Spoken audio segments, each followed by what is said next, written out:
주님께서 여러분과 함께 또한 사제의 영과 함께 루카가 전한 거룩한 복음입니다. 영광 받으소서. 그 무렵 예수님의 제자들은 길에서 겪은 일과 빵을 떼실 때 그분을 알아보게 된 일을 이야기해 주었다.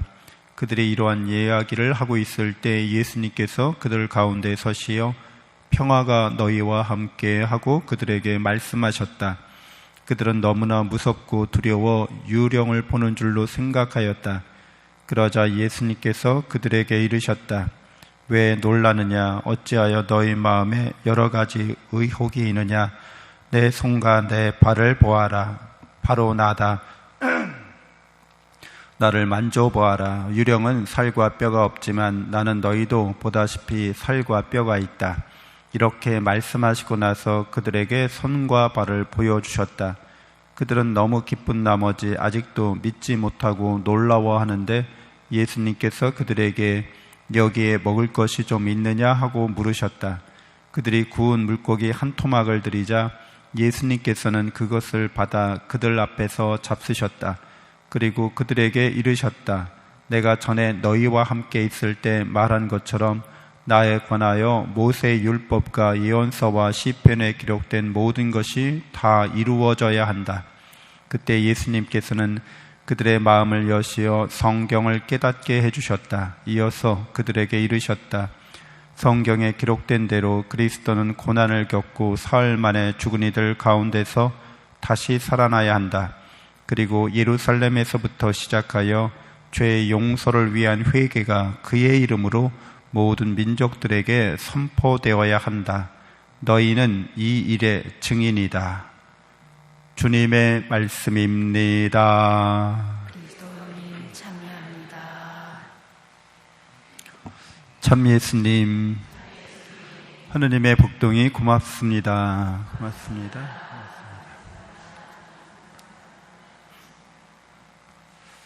네, 오늘 제1독서에서 베드로 사도는 예수님의 이름으로 그 병자가 불구자가 온전하게 되었다고 이야기해주고 있습니다.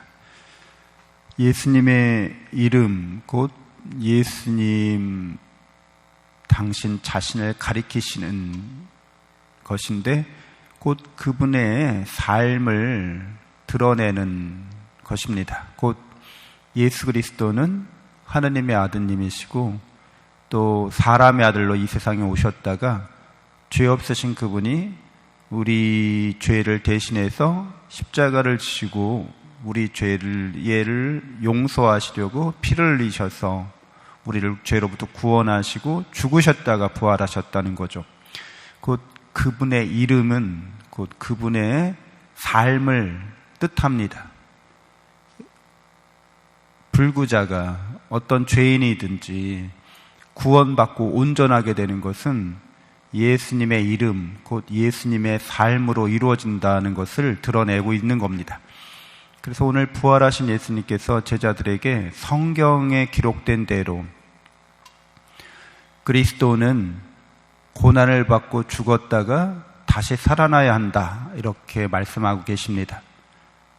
성경 전체가 우리에게 말해주는 것은 우리를 구원하시는 하느님은 곧 당신의 이름은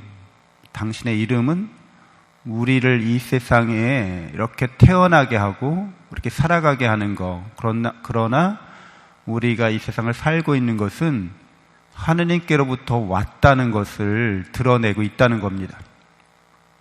그리고 우리는 이 세상을 살면서 고난과 역경을 죄 때문에 받겠지만 구원받아서 죽었다가 살아나는 영원한 생명에 들게 될 거라는 것을 성경 전체가 말해주고 있다는 거예요. 예수님의 이름, 예수님의 삶, 그것에 따라서 우리가 예수님의 이름을 믿는다라고 말하는 것, 예수님의 이름으로 세례받았다라고 말하는 것은 우리 역시 그러하리라는 거예요. 우리도 하느님께로부터 와서 이 세상을 이렇게 살아가고 있는데 고난과 역경과 시련을 겪을 수 있는데 그것이 끝이 아니라 우리는 죽었다가 부활해서 다시 하느님께로 돌아가게 될 것이라는 것을 성경 전체가 말해줍니다. 죄의 용서를 위한 회개가 그래서 이루어진다는 거죠. 예수님을 모르는 것, 예수님에 대한 무지, 하느님에 대한 무지로부터 회개해야 한다고 성경은, 복음은 우리에게 말해주고 있습니다. 무지라고 말하는 것은 내가 어디에서 왔는지 모른다는 거예요. 내가 어떻게 살아야 되는지, 왜 이런 일을 겪는지 모른다는 거예요. 죽은 다음에 사후 세계에 대해서, 부활의 삶에 대해서 모른다는 거예요. 무지하다는 거예요.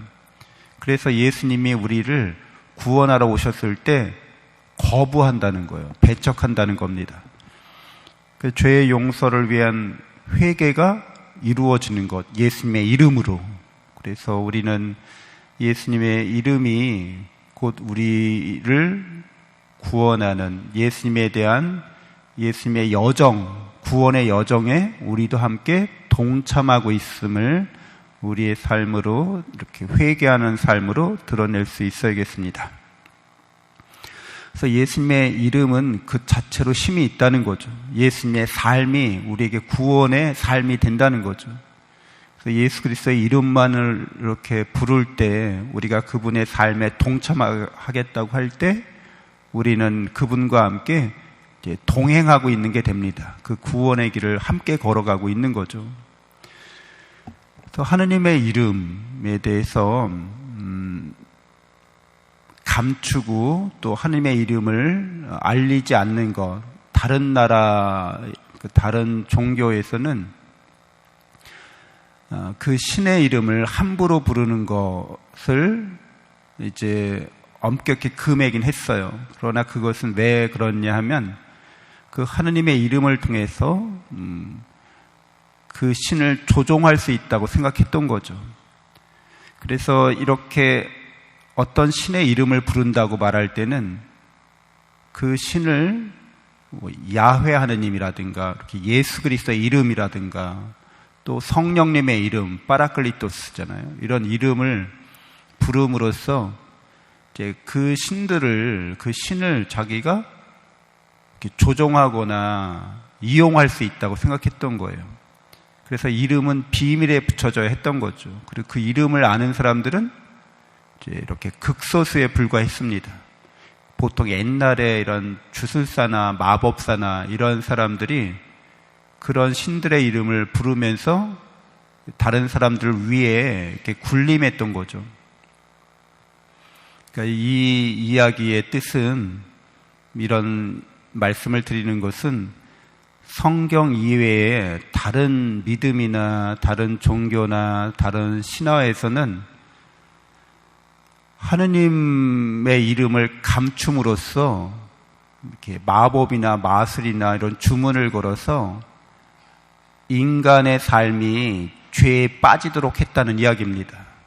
곧 하느님이 우리를 사랑하셔서 우리에게 이 세상의 삶을 살도록 하시고 곧 또 우리를 죄로부터 구원하시고 우리를 지키고 보살피신다는 것을 하느님의 이름이 드러내고 있는데도 불구하고 그 하느님의 이름을 부르지 않고 가짜 신의 이름을 부르면서 이렇게 우리가 하느님으로부터 왔다가 하느님께로 가는 길을 이제 이렇게 모르게 하는 거죠. 무지하게 하는 거죠. 많은 사람들이 하느님의 이름이 아니라 돈이나 건강이나 부귀 영화나 이런 것의 이름을 부르면서 단순히 우리가 돈 벌기 위해서 세상에 온 것처럼, 명예나 권력을 얻기 위해서, 부귀 영화를 누리기 위해서 온 것처럼 우리를 무지한 상태로 빠뜨린다는 거죠. 우리는 하느님의 사랑 안에서 사랑으로 인한 역경과 시련과 고난을 견디어내고 사랑으로 영원히 살도록 부르심 받았습니다. 예수님의 이름이 이걸 드러내고 있습니다. 하느님의 이름이 이것을 드러내고 있습니다. 그래서 우리도 하느님의 이름으로 살아가야겠습니다. 잠시 묵상하겠습니다.